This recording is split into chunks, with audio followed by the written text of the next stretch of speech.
voulez le micro? Vous voulez le micro? Oui. Bon, alors j'essaie avec le micro. Donc, est-ce que vous m'entendez comme ça? Ah, voilà. Donc, il faut être tout contre le micro. Donc, Monseigneur de Masneau et son catholicisme conquérant. C'est peut-être un peu paradoxal de vous parler de ce sujet. D'abord, nous sommes à Toulon, et Eugène de Masneau est né à Aix. Il a été évêque de Marseille, mais on va voir qu'il a agi dans toute la Provence. Alors c'est encore plus paradoxal d'évoquer son catholicisme conquérant, à une époque où la religion catholique semble être en déclin en Europe et surtout en France. Mais en fait, l'exemple de Masneau, l'exemple de Masneau est intéressant à connaître, car il a su redresser l'Église en Provence, alors qu'elle sortait épuisée et divisée des troubles révolutionnaires. Il a misé sur la piété populaire pour redresser l'Église. Il a misé aussi sur l'action des congrégations, en complément de l'action des prêtres diocésains. Il a insisté aussi sur la nécessité de la visibilité de l'Église. L'Église doit être visible, doit se montrer. Pour lui, il fallait s'affirmer catholique sans complexe. Donc, le catholicisme doit se montrer conquérant. Alors, si j'ai fait cette conférence à Marseille, c'est parce que j'ai eu le malheur d'être victime de l'humour ecclésiastique, c'est-à-dire que le curé de ma paroisse, Saint-Antoine de Padoue, est également curé de la paroisse Sainte-Eugène. Et je lui ai dit en 2016, mais c'est le bicentenaire de l'ordre des Oblats, créé par Sainte-Eugène, vous devriez en parler. Il m'a dit, c'est à vous d'en parler, faites une conférence. Donc, c'est comme cela que j'en étais arrivé à travailler sur Sainte-Eugène. À propos, quand donc Sainte-Eugène a été canonisé, Monseigneur de Masneau a été canonisé en 1995, Monseigneur Penafieux, archevêque de Marseille, a décidé de dédier une église à ce nouveau saint, l'église d'Andoum. Mais l'église d'Andoum, qui s'appelait déjà Sainte-Eugène, en l'honneur d'un évêque de Carthage du 5e siècle. Ce qui fait que maintenant, nous avons une église qui est dédiée à deux Sainte-Eugène. C'est peut-être aussi une forme d'humour ecclésiastique. En tout cas, Sainte-Eugène de Masneau, les renseignements principaux, on les trouve dans la cathédrale de Marseille. Près de son tombeau, il y a une plaque où il est marqué « Tombeau de Sainte-Eugène de Masneau, 1er août 1782, 21 mai 1861. Évêque de Marseille de 1837 à 1861, fondateur des missionnaires Oblats de Marie Immaculée. » Voilà, tout est dit. Tout est dit, rien n'est dit, parce que c'est vraiment le minimum à connaître.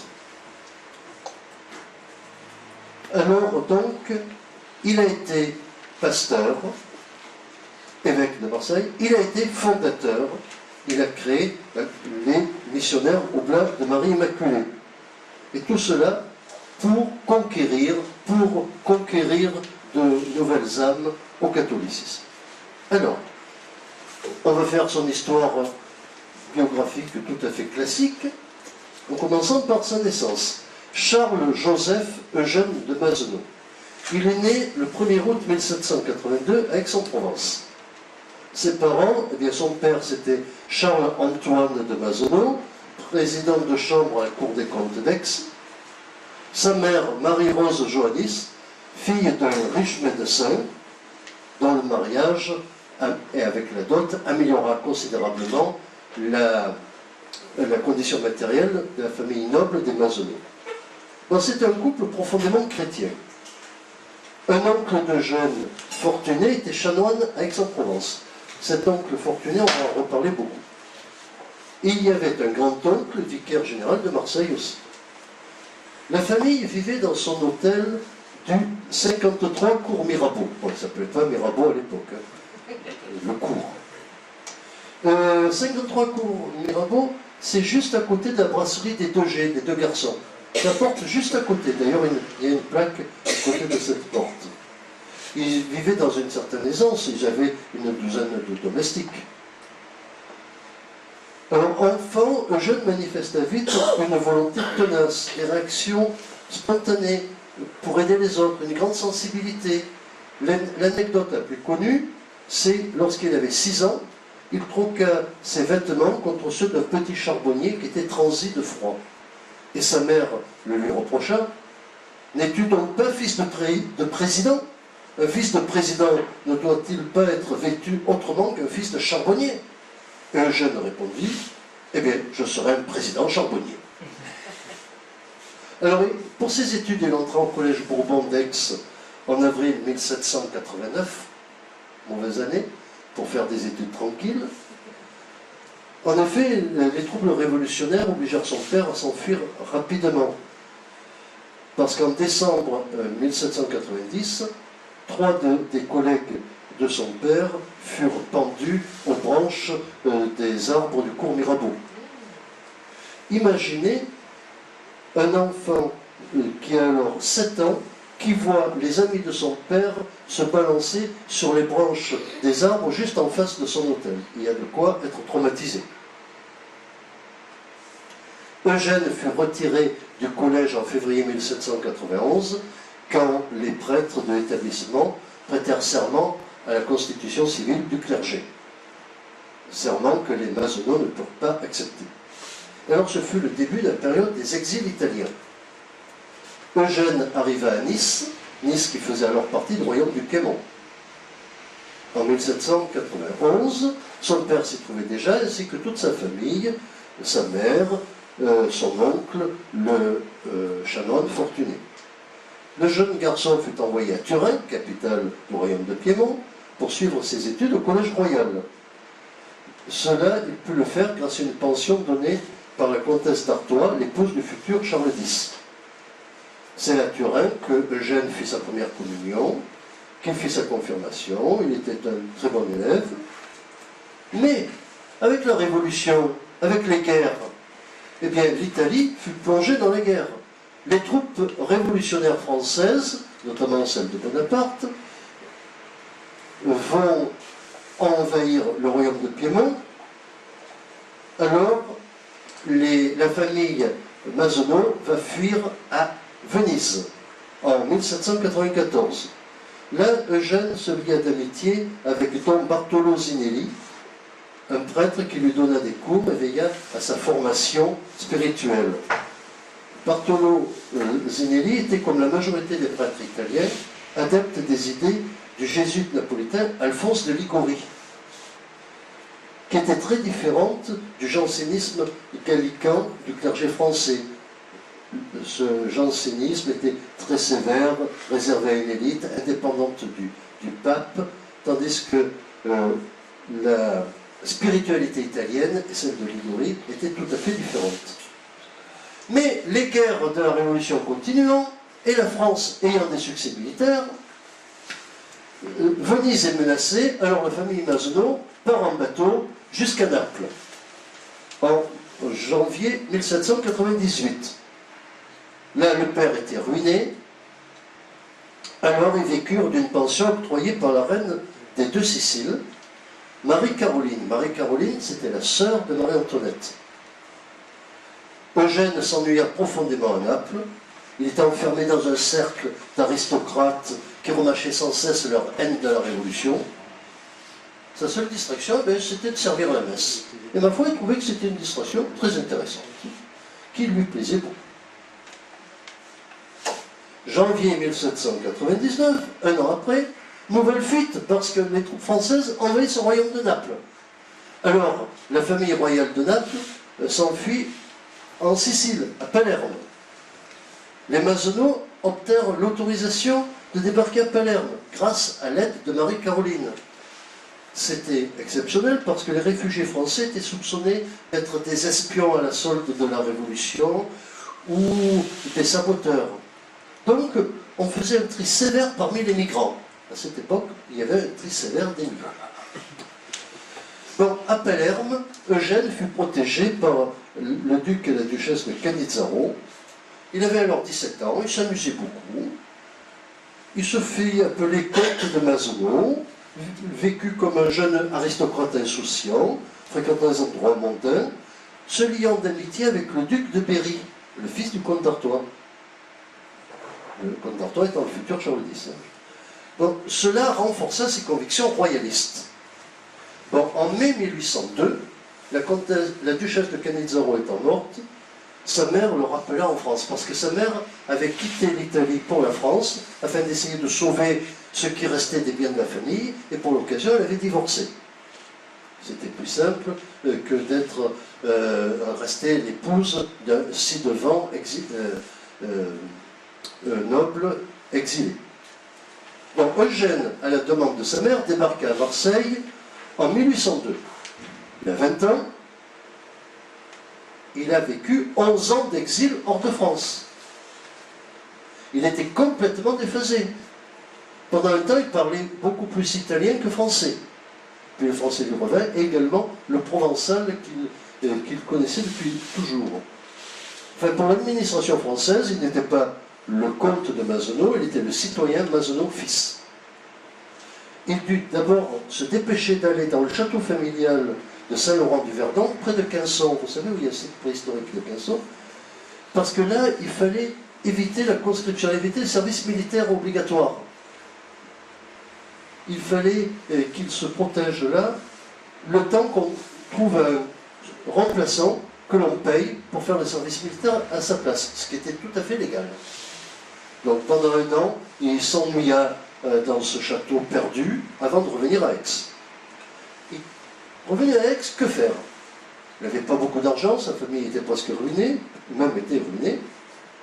La vie familiale était détruite malgré le retour de son père en France. Il avait eu une scolarité très chaotique, fragmentée. Il avait connu une vie mondaine très superficielle. Sa mère essaya de le marier 2 fois, les projets tombèrent à l'eau. Il pensa retourner en Italie, mais Fouché, le ministre de la police, lui refusa son passeport. Qu'est-ce qui lui restait? Il lui restait 2 convictions, simplement. Le royalisme et une grande piété catholique, avec l'idée que ces 2 éléments devaient être inséparables. Alors, il décida d'affermir son catholicisme. Il se mit à lire le best-seller de l'époque, Le génie du christianisme de Chateaubriand. Ça ne lui plut pas du tout. Il le trouva trop superficiel. Comme il l'écrivit, la foi chrétienne ne doit pas reposer sur le sable mouvant des impressions sentimentales, mais sur le roc stable des preuves classiques rationnelles. La foi doit reposer sur le roc stable des preuves classiques rationnelles. Pour lui, le catholicisme, ce n'est pas un vague sentimentalisme, ce n'est pas un humanisme. Ça doit être quelque chose de solide. Et puis, il y eut un événement important, ce fut la nuit du Vendredi Saint 1807. Là, Eugène connut une forte expérience mystique dans la contemplation de la croix du Christ. Alors, on n'a pas beaucoup de détails là-dessus, mais vraiment, ça l'a déterminé à se tourner bien vers la religion. Et la croix, ça a eu toujours une très forte importance dans sa vie et dans son œuvre pastorale. Alors, il était tenté par le sacerdoce. Pour franchir le pas, encore les troupes françaises qui vont le pousser, qui vont l'aider. En effet, en 1808, les troupes françaises occupent Rome. Eugène, profondément attaché au pape, ne peut pas supporter ça, donc il décide vraiment de suivre des études au séminaire. Pas au séminaire d'Aix, au séminaire de Paris, de Saint-Sulpice, là où son oncle Fortuné avait fait ses études. Il y entre en octobre 1808, il fut très studieux, il s'appliqua lui-même un régime de jeûne plus dur que l'ensemble des élèves. Il fit 120 jours de jeûne par an. Il se libérait de ses habitudes futiles d'aristocrate insouciant. Mais Napoléon expulsa les messieurs de Saint-Sulpice parce qu'ils étaient un peu trop proches du pape. Alors, les messieurs de Saint-Sulpice partis, il fallait un directeur à l'établissement Ce fut leur meilleur élève, Eugène de Masneau. Mais il fallait qu'il soit prêtre. Donc vite, rapidement, allez hop, il devient prêtre. Il est ordonné prêtre le 21 décembre 1811 par Monseigneur de Bandox, par l'évêque d'Amiens, qui était un ami de la famille et qui avait l'avantage de ne pas s'être compromis avec la Révolution et avec l'Empire. Donc, 1811, décembre 1811, Eugène de Masneau s'occupe de l'année scolaire qui vient de commencer au séminaire de Saint-Sulpice, et puis il rentre à Aix en octobre 1812. Que faire à Aix? Il est prêtre, mais il n'aime pas la rigidité administrative de l'organisation paroissiale. Il voulait avant tout aider les enfants et les pauvres, il voulait conquérir. Bon, il savait, il avait constaté que l'Église avait été divisée, persécutée par la Révolution, que les ordres religieux, pourtant importants, avaient été supprimés, que pendant 15-20 ans, les idées religieuses n'avaient pas pu être transmises correctement, et que de nombreux Français n'avaient qu'un vague vernis religieux. On peut penser à certaines autres époques. Lui, il constatait d'autre part que pour que l'Église redémarre, il fallait s'appuyer sur la partie la plus saine de la population. La plus saine, c'était les classes modestes. Pas la bourgeoisie qui était acquise aux idées voltairiennes. Pas même les paysans aisés qui avaient acheté les biens de l'Église devenus biens nationaux. Donc c'est vraiment sur le peuple et qu'il fallait faire du travail. Alors il prit deux initiatives. D'abord une initiative pastorale, originale. Il prêcha le carême 1813 à l'église de la Madeleine à Aix. Le matin, très tôt, à 6 h du matin, c'est l'office des domestiques, des gens de maison, des artisans. Et en plus, en provençal, afin d'être compris par ce peuple qui, justement, ne parlait que provençal. Alors, il fit sensation avec une homélie très originale, je vous en lis des extraits. Il y aura pendant ce saint temps, le temps de carême, de nombreuses instructions pour les riches. Y en aura-t-il point pour les pauvres? L'évangile doit être enseigné à tous les hommes, et de manière à être compris. Les pauvres, portions précieuses de la famille chrétienne, ne peuvent être abandonnées. Pauvres de Jésus-Christ, vous tous que la misère accable, mes frères, mes chers frères, mes respectables frères, écoutez-moi. Et cette expression, mes frères, mes chers frères, mes respectables frères, elle va être utilisée souvent dans la vie de Masneau. Vous êtes les enfants de Dieu, les frères de Jésus-Christ, les co-héritiers de son royaume éternel, la portion chérie de son héritage. Énorme succès. Pendant tout le carême, l'église fut pleine à craquer. Par contre, la bonne société aixoise commença à murmurer: qu'est-ce que c'est ce jeune prêtre qui s'intéresse aux gens du peuple et qui parle dans leur jargon? Pourtant, il est issu d'une bonne famille, mais vraiment, pas possible, il a dérogé. Il fit, Eugène, une autre œuvre, une action de fondateur. Il fonda une œuvre de jeunesse qui eut un grand succès, mais là, il se heurta à l'hostilité des curés de paroisse. Il leur faisait la concurrence déloyale. Alors, les années ont passé. 1814, retour de la monarchie, au grand plaisir d'Eugène, qui est troublé par le retour de Napoléon pour les 100 jours. Eugène approuva la réaction qui suivit Waterloo. Mais en fait, pour lui, ce n'est pas l'essentiel. Le plus important, il l'écrivit: laissons la politique, je n'ai pas assez de temps. Il lui faut du temps pour entreprendre sa grande œuvre, évangéliser les petits pour conquérir. Alors, c'est en 1815 et début 1816 que tout se passa. Il acheta l'ancien couvent des Carmélites, qui est au bout du cours Mirabeau, un bâtiment très délabré. Pendant longtemps, il n'y avait pas de meubles. Pour avoir des tables, eh bien, on met des planches sur des tonneaux.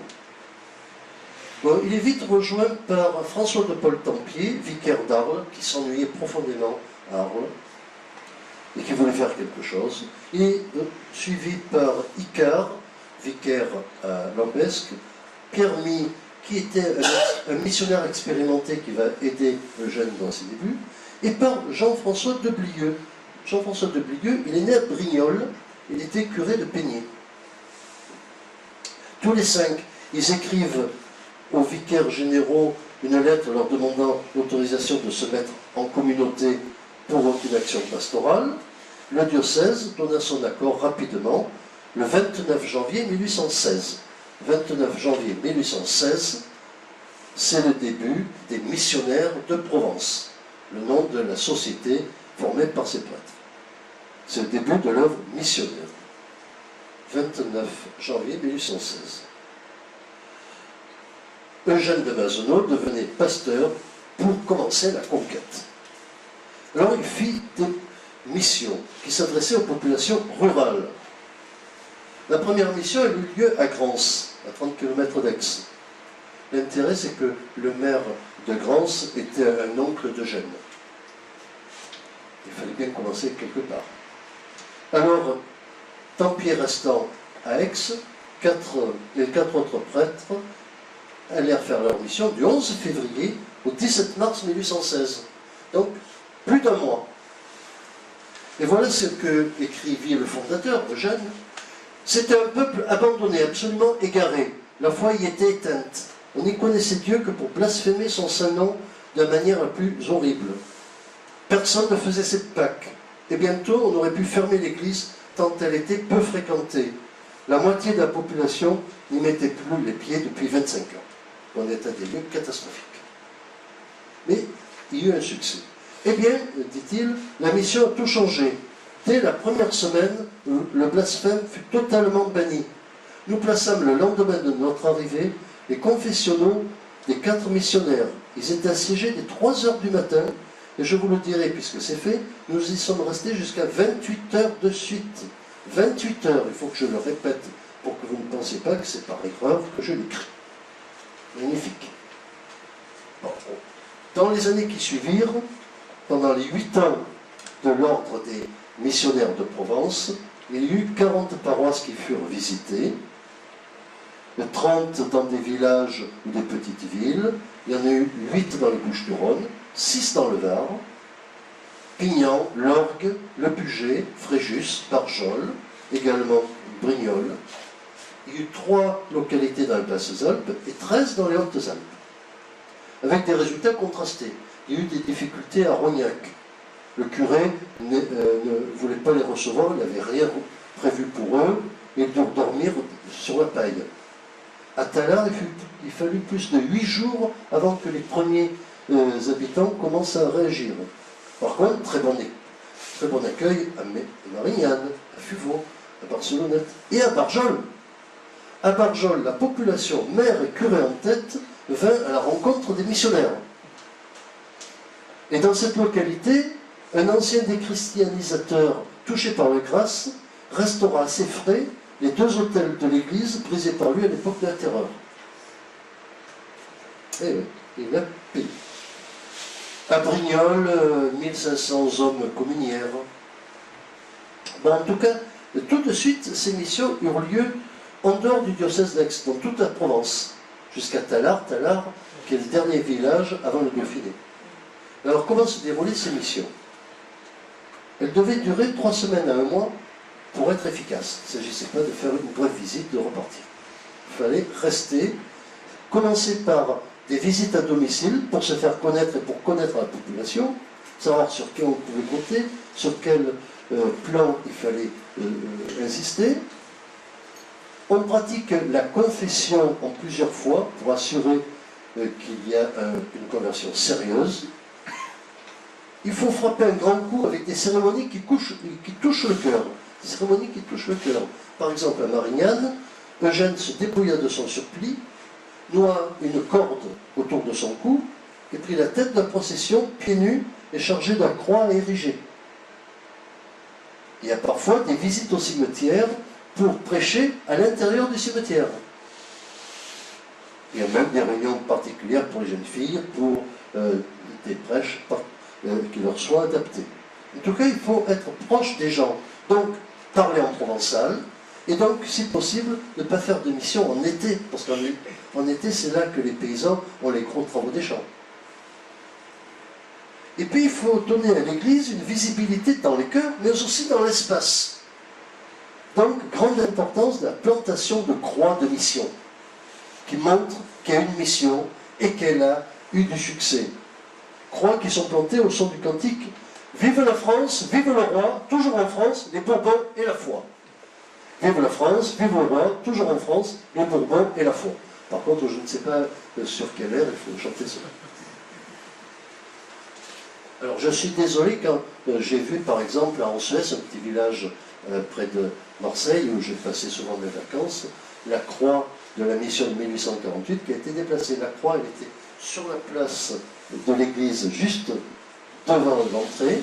On a construit un petit bâtiment, peut-être une salle de réunion sur le côté. Du coup, on a déporté la croix. Maintenant, on peut entrer sur la place sans obstacle, mais la croix, plus personne ne la voit, ne voit donc qu'il y a eu là un effort missionnaire. Donc, pour Eugène, il faut que les croix se voient.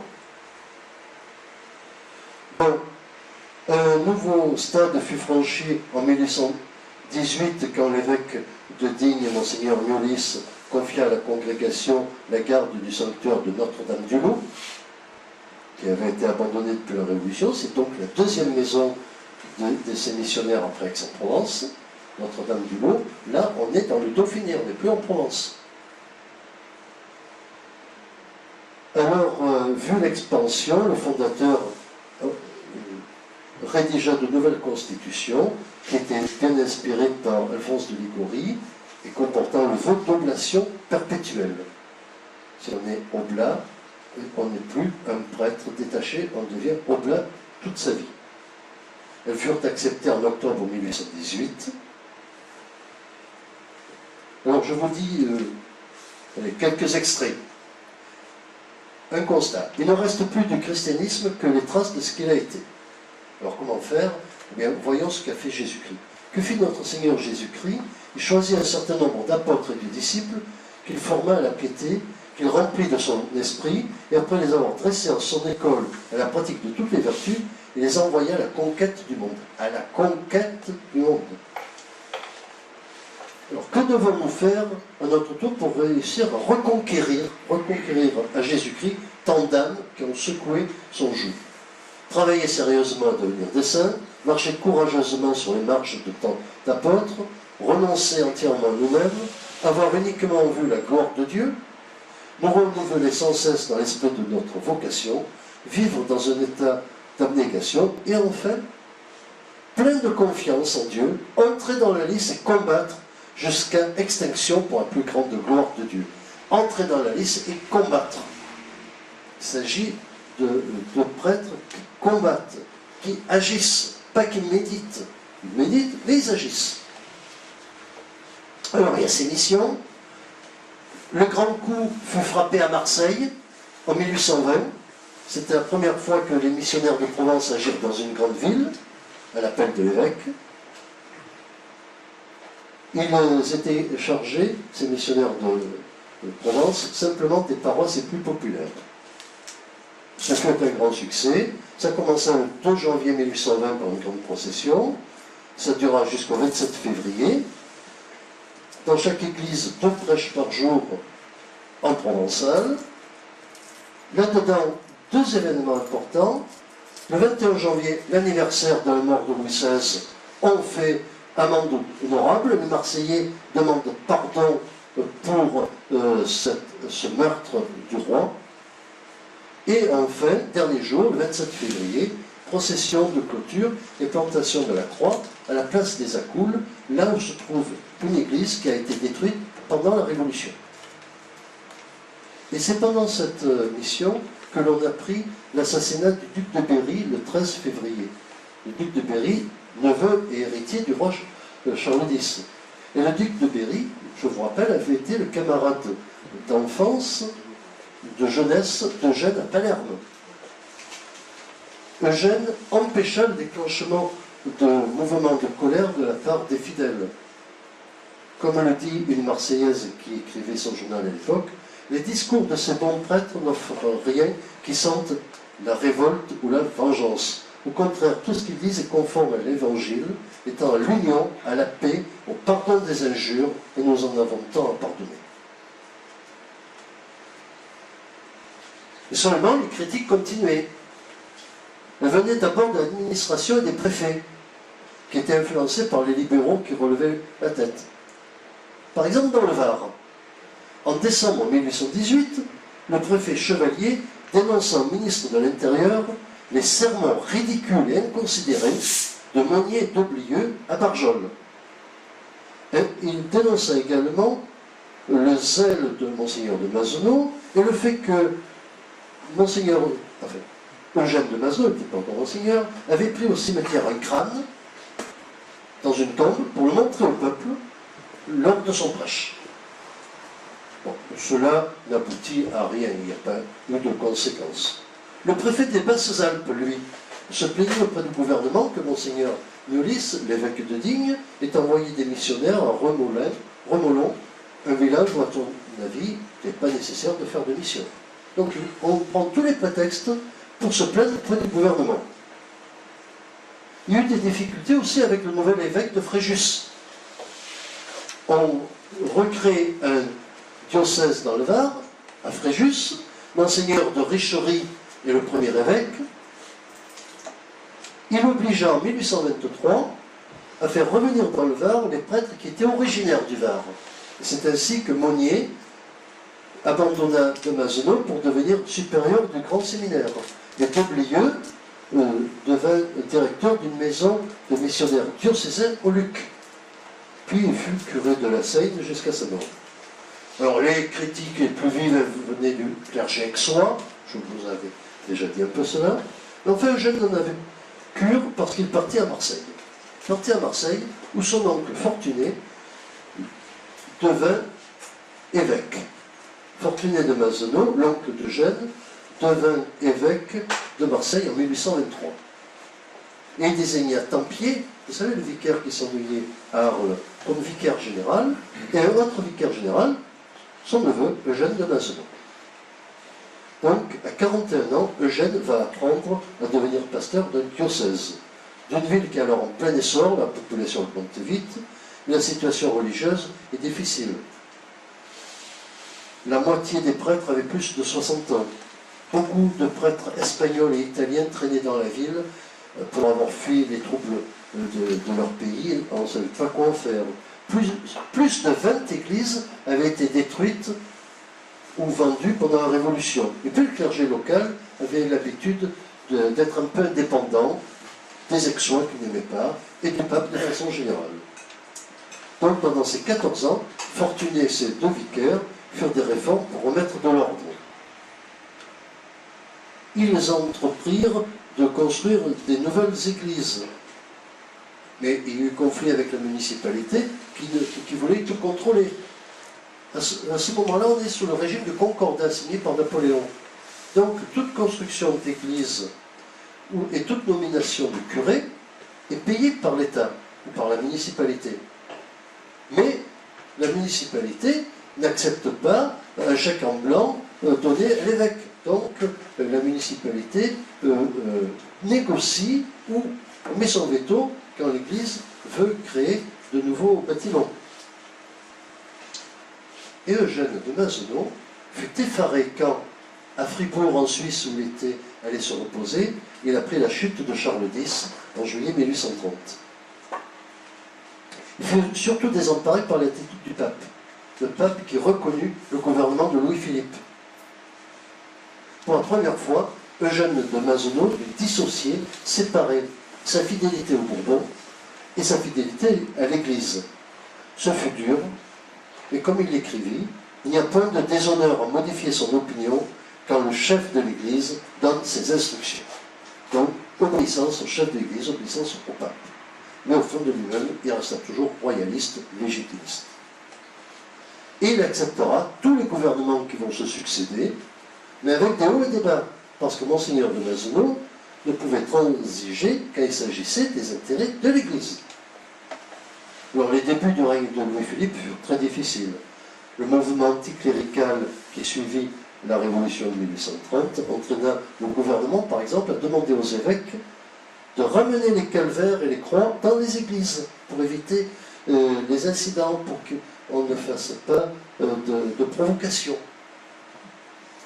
Eugène et Tempier refusèrent, la croix des Accoules resta, place des Accoules, dehors. En signe d'apaisement, l'évêque, Fortuné, lui accepta de supprimer les messes de Noël de 1830 et d'effacer des fleurs de lys à l'intérieur des églises. C'était transaction, mais il était âgé aussi. Il y eut de nombreux troubles. La procession du 15 août 1831, par exemple, fut épique.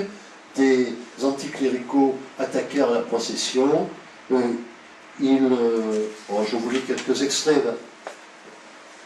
Ils s'attaquent très bravement aux enfants de Marie qui ouvrent la marche. À coups de cierge, les jeunes filles se défendent. Après s'être débarrassés de leur cagoule, les pénitents arrivent à la rescousse en brandissant les chaises qui étaient sur le parcours. Accourt enfin du port une masse d'hommes dont les cris encore lointains et incompris dominaient les clameurs de la multitude. C'étaient les portefaix et les marins, agitant au-dessus de leur tête les armes les plus hétéroclites.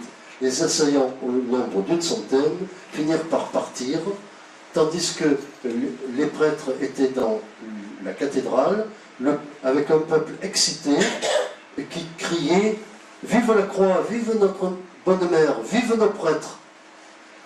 Voilà un exemple de la vie religieuse et politique à Marseille à ce moment-là.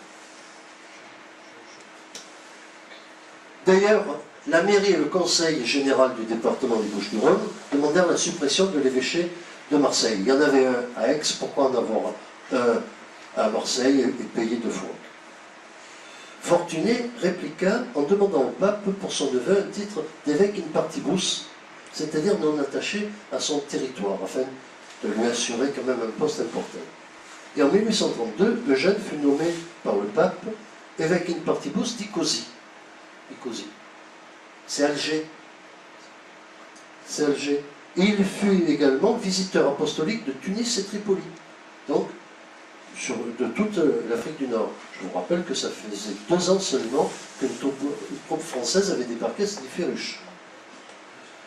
Seulement, le pape n'avait pas prévenu le gouvernement français, qui réagit avec vigueur. Le préfet accusa Eugène d'être le chef des carlistes, c'est-à-dire des royalistes légitimistes. Il accusa d'avoir trempé dans le complot de la duchesse de Berry qui essaya de soulever Marseille en 1832. Du coup, le nouvel évêque fut rayé des listes électorales, considéré comme un étranger. À cette époque-là, on pratiquait la déchéance de nationalité. Bon, Eugène s'éloigna quelque temps à Notre-Dame-du-Lot.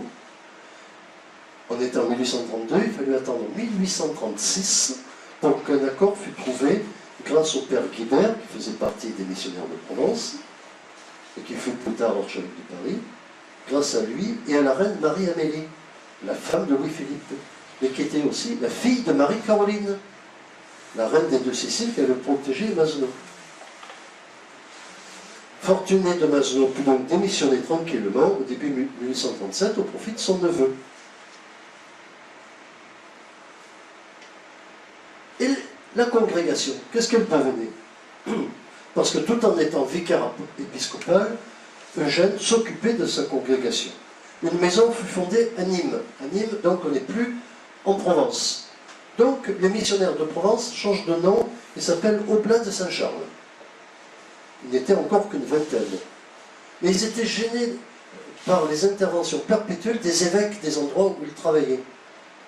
Alors, un d'eux, le père Albini, poussa le fondateur à aller à Rome pour demander l'approbation pontificale afin de dépendre directement de Rome.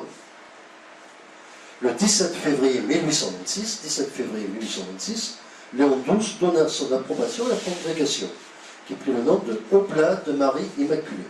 Oblats de Marie Immaculée, OMI. Une indépendance qui donnait un nouvel essor aux Oblats. En 1834, la congrégation obtint la direction du séminaire d'Ajaccio. En 1836, l'évêque d'Ajaccio donna aux Oblats le couvent de Vico, où ils sont toujours. Avant la Corse, les Oblats commencèrent à faire... Avec la Corse, les Oblats commençaient à se trouver dans une région tout à fait nouvelle. Certains Oblats auraient voulu aller vers des contrées lointaines. Mais Guibert, arrivé en Corse, voyant la situation, leur écrivit « Ceux d'entre nos pères qui ont le désir d'évangéliser les sauvages pourront être envoyés ici. » C'est-à-dire, si vous voulez des sauvages, ils sont en Corse. C'est peut-être un exemple d'humour ecclésiastique qui n'aurait pas été apprécié par les Corses. Tu dis ça parce que tu es Corse. Eh oui. Et parce que mon village est à un quart d'heure de voiture du couvent de Vico. Alors le père Albini fit merveille en Corse.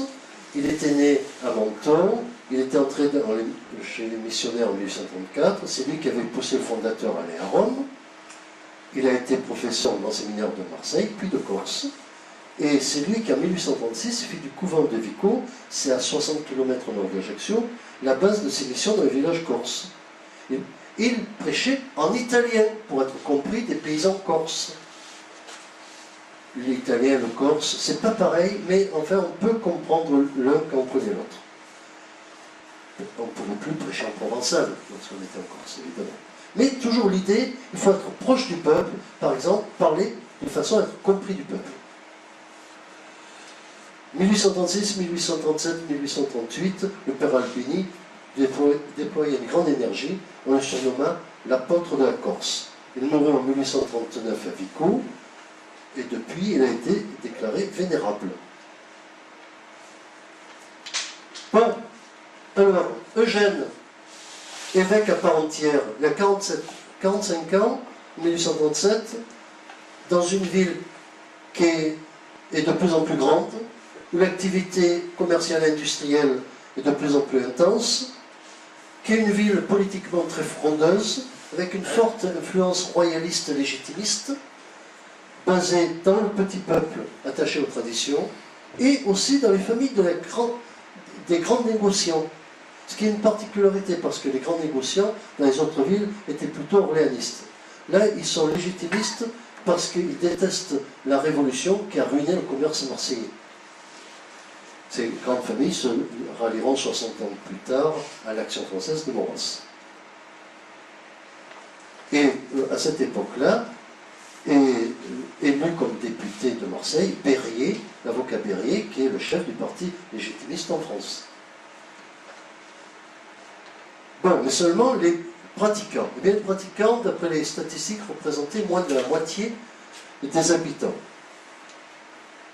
Les églises étaient pleines pour les grandes fêtes, mais il n'y avait aucune pratique régulière. Alors, le nouvel évêque avait compris cela. Il faut être proche des Marseillais. Il faudra que je m'attache à ce peuple comme un père à ses enfants. Il veut être un père auprès de ses enfants. Et il a d'ailleurs un caractère assez rude et qui plaît aux Marseillais, avec des coups de colère, ce que le père Timon David appelle des coups de Mistral, extrêmement durs, violents, et qui s'adoucissent rapidement pour montrer sa tendresse. Mais ça plaît beaucoup aux Marseillais. Comme plaise aux Marseillais le fait qu'il veut un contact direct avec le peuple. Alors il n'y a pas de bulletin diocésain, mais il écrit beaucoup dans les journaux de l'époque. Au total, il écrivit plus de 1000 pages. Il recevait à l'évêché tous les jours de 10h à 14h. Comme il disait, je dois le conseil comme le secours, chacun a le droit d'être écouté de son pasteur. Il visitait les malades à domicile, même s'ils habitaient au 5e étage, même si l'évêque avait 77 ans et que l'on était en plein hiver. Et bien sûr, il parlait en provençal. C'est l'époque où on crée la pastorale morale en langue provençale. C'est en 1842, la pastorale morale. Et le clergé sur lequel Eugène de Mazenot s'appuie, c'est un clergé plus jeune qu'au début.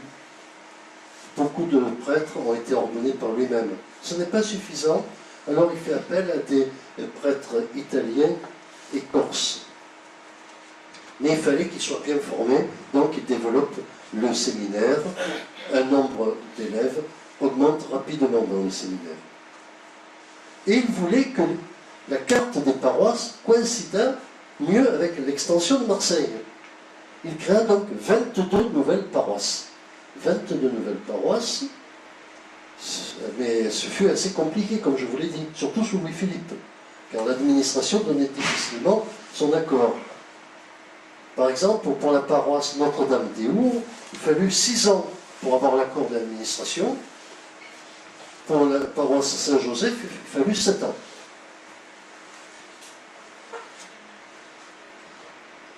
Mais l'action des prêtres de paroisse était complétée par les œuvres de piété, d'éducation, de charité que l'évêque encourageait. Il ne fut pas fondateur d'œuvres, mais il aida des fondateurs avec de fortes personnalités. L'abbé Dassy, qui était au Blain, qui fonda des établissements pour les jeunes aveugles et les sourds-muets. Le père Timon David, qui était encore plus ultra-royaliste que jeune, qui reprit une œuvre de jeunesse et fonda la communauté des pères de Timon David. Le père Marc Galland, qui fonda une communauté féminine pour les malades et les pauvres. L'abbé Vitagliano, qui fonda une œuvre d'orphelin, et ainsi de suite. Mazenot encouragea Frédéric Ozanam à installer une conférence Saint-Vincent de Paul. Donc, des conquêtes, mais des conquêtes aussi dans un autre domaine, dans le domaine du paysage urbain. Paysage urbain, il fit construire, rebâtir ou améliorer 34 églises à Marseille. Il fallait qu'on voie l'Église, qu'on voit le christianisme et que les fidèles puissent aller facilement prier. Mais la construction qui lui tenait le plus à cœur, c'était d'avoir une nouvelle cathédrale. Cette nouvelle cathédrale, la première pierre fut posée en 1852. Là où elle est maintenant, la Joliette, on la voit bien quand on arrive en bateau. C'était pas là que Monseigneur de Mazenot aurait voulu qu'elle soit. Il aurait voulu en haut de la Canebière, mais c'est le conseil municipal qui a décidé. Également, la grande œuvre architecturale, c'est Notre-Dame d'Agarde, la basilique, dont la première pierre est posée en 1853. Et l'évêque était toujours présent pour les grands événements de son diocèse, pour bénir les inaugurations des grandes entreprises, l'arrivée des eaux de la Durance, la cité ouvrière de la Ciotat, l'inauguration d'un voie ferrée Marseille-Avignon, où il bénit 10 locomotives, mais en fait il y a eu un problème pour en bénir une qui s'appelait Lucifer.